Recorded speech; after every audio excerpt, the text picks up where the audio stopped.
हम लोग को तो पहला ऐसा लगा है कि भाई ऐसे डीएम आए हैं जो उद्योग पे इनका काफ़ी फोकस है।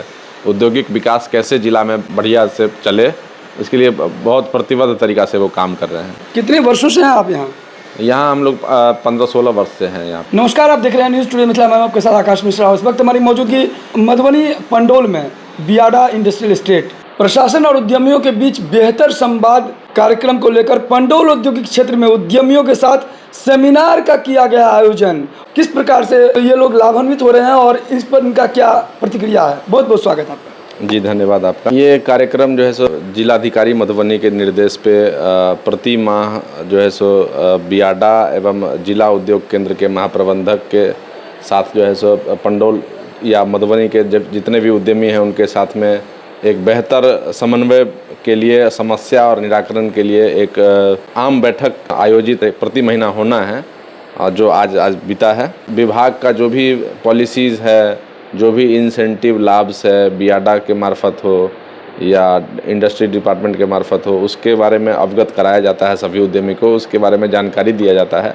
जो भी हमारे उद्यमी हैं उनको बहुत पता नहीं होता है कि क्या सब उनके लिए है, स्कीम है, क्या सब योजना चल रहा है उनके लिए, तो उससे उनको अवगत कराया जाता है, जो आज अवगत कराया गया है। प्रकाश इंडस्ट्रीज के प्रोप्राइटर प्रकाश जी हैं। प्रकाश जी, ये बताइए कि जो हुआ है ये सेमिनार, इसमें कुल मिला के क्या क्या विषय पर विशेष रूप से प्रकाश डाला गया है? विशेष रूप से SIPV के बारे में आज जानकारी दिया गया है। जो SIPV क्या है, इसका कैसे, इसका स्टेज वाइज क्लियरेंस इसका लेना है हर उद्यमी को, और किस स्टेज में कौन सा पेपर का रिक्वायरमेंट है, किस स्टेज में कैसे फिनेंशियल क्लियरेंस तक उसको जाना है, स्टेज 1 से लेकर के रजिस्ट्रेशन से लेकर के, और जो भी तकनीकी समस्या उसमें आता है उसके बारे में बताया गया है। किन किन समस्याओं के बारे में आप लोगों ने विभागीय स्तर पर बातें रखी है? हम लोग ये बताए हैं कि जो सिंगल विंडो क्लियरेंस का जो पॉलिसी बना हुआ है, जो सिंगल विंडो क्लियरेंस, वो प्रॉपर फंक्शनिंग नहीं है अभी भी। जो सिर्फ कहने के लिए सिंगल विंडो है, लेकिन हर अलग अलग प्लेटफॉर्म और हर अलग अलग डिपार्टमेंट में ही काम जाके कराना पड़ता है। चाहे वो पोल्यूशन का हो, चाहे फायर का हो, अलग अलग से ही कराना होता है। तो सिंगल विंडो क्लियरेंस सिर्फ नाम का एक पॉलिसी है, उसमें कोई वैसा खास नहीं है, अभी प्रॉपर फंक्शनिंग में नहीं है सिंगल विंडो क्लियरेंस पॉलिसी। कैसे औद्योगिक गतिविधियों को बढ़ावा मिलेगा? सरकार तो भरसक प्रयास कर रही है पॉलिसीज़ और जो भी उनका इंसेंटिव है देने का, लेकिन उद्यमी में भी कुछ जागरूकता का अभाव है, और साथ में कोई नियम फैसिलिटेशन सेंटर हम लोग चाहते हैं जो हो, जो प्रत्येक उद्यमी को पूरा गाइडेंस के साथ में उसके लिए जो उपयुक्त प्रोत्साहन है वो उसको मिल सके। बिहार औद्योगिक प्रोत्साहन नीति की बात करते हैं, क्या लग रहा है धरातल पर कितने % लोग इससे लाभान्वित हो रहे हैं? जो बड़ा निवेश कर रहे हैं उनके लिए वो पॉलिसी बना हुआ है, छोटे निवेश के लिए वो पॉलिसी नहीं है, एडिशनल और एक्सपेंशन के लिए वो पॉलिसी नहीं है। क्या लग रहा है इसमें किस प्रकार का जो है चेंजेस की आवश्यकता है? चेंजेस तो उसमें बहुत सारा है, हम लोग सुझाव भी दिए हैं, और उसमें छोटे उद्यमी, MSME, कुटीर उद्योग तक को उसमें लाभान्वित होने का प्रोविज़न होना चाहिए। उसको और सरल तरीक़ा से बनाना चाहिए, और साथ में प्रत्येक ज़िला में ये फैसिलिटेशन सेंटर होना ज़रूरी है, जो उद्यमी को उसका जो कागजी प्रक्रिया है उसके बारे में उसको वो आगे प्रोसेस करवाए। बियाडा के इस सेमिनार में लगभग कितने लोग उपस्थित हुए होंगे? लगभग 25-30 आदमी थे। बियाडा दरभंगा के DGM, area in charge, GM DIC से भी आए हुए थे लोग। वो सभी आदमी सूचना दिए, सब चीज़ के लिए जानकारी दिए, कैसे लाभ लेना है, क्या SIPV है, कैसे होता है। साथ में ये भी कहे कि किसी तरह का कोई इंडिविजुअली कोई प्रॉब्लम होता है तो आप संपर्क करके उसको सॉल्व कर सकते हैं प्रॉब्लम को, ये आश्वासन दिए। पूर्व में आपने प्लेटफॉर्म पे ये भी बताया था कि बियाडा में स्ट्रीट लाइट का दिक्कत था, अब क्या लग रहा है स्ट्रीट लाइट को लेकर? स्ट्रीट लाइट हद तक सॉल्व हो गया है, लेकिन अभी भी फ्रंट पे नहीं जल रहा था। ये आपको सोलर वाला है, जो अभी डस्ट वगैरह जब ज़्यादा उड़ता है ना तो उसके पैनल पे बैठ जाता है, जिस वजह से वो नहीं जल पाता है। 2010 से इन्होंने बियाडा इंडस्ट्रियल एस्टेट में अपना शुरुआत किया था, और एक यंग ब्लड है, और इन्होंने लगातार प्रयास किया है कि क्यों ना हो एक छत के नीचे कई लोगों को रोजगार भी दे रहा है। अभी कितने लोग काम कर रहे हैं आपके साथ? लगभग 18 आदमी काम कर रहे हैं डायरेक्टली। क्या प्रोडक्ट है आपके यहाँ पे? हमारे यहाँ एग्रीकल्चरल इक्विपमेंट्स, कंस्ट्रक्शन मशीनरी और भट्ठा का कुछ औजार बनाया जाता है, जो कि हम लोग नॉर्थ बिहार के सभी ज़िला में बेचते हैं। और बाहर भी कुछ कुछ माल जाता है, अब जाने लग गया है। एक्सपोर्ट का भी कुछ है, ऑर्डर सब रहता है।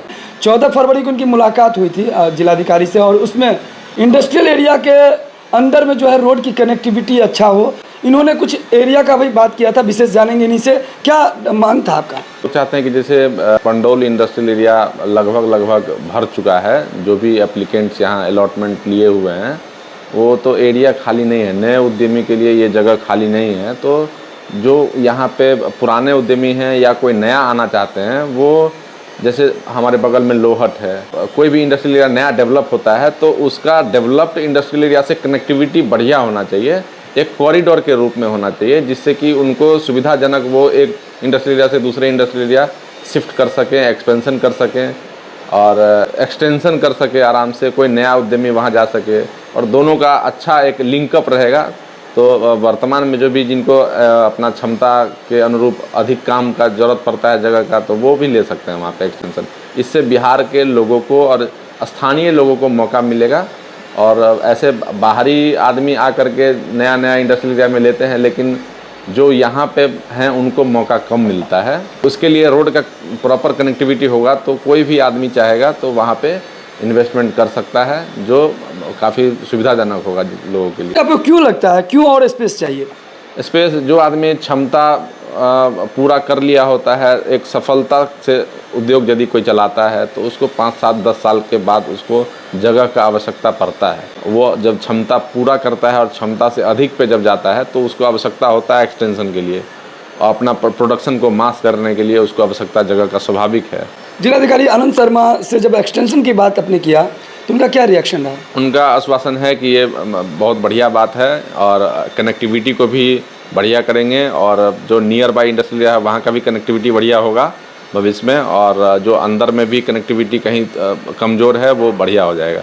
प्रकाश जी, पंजाब जो स्टेट है वहाँ पे भी रहे हैं, वहाँ के बारे में जानकारी रखते हैं। आखिर पंजाब और बिहार की बात करें, दोनों में क्या आपको फ़र्क नज़र आ रहा है?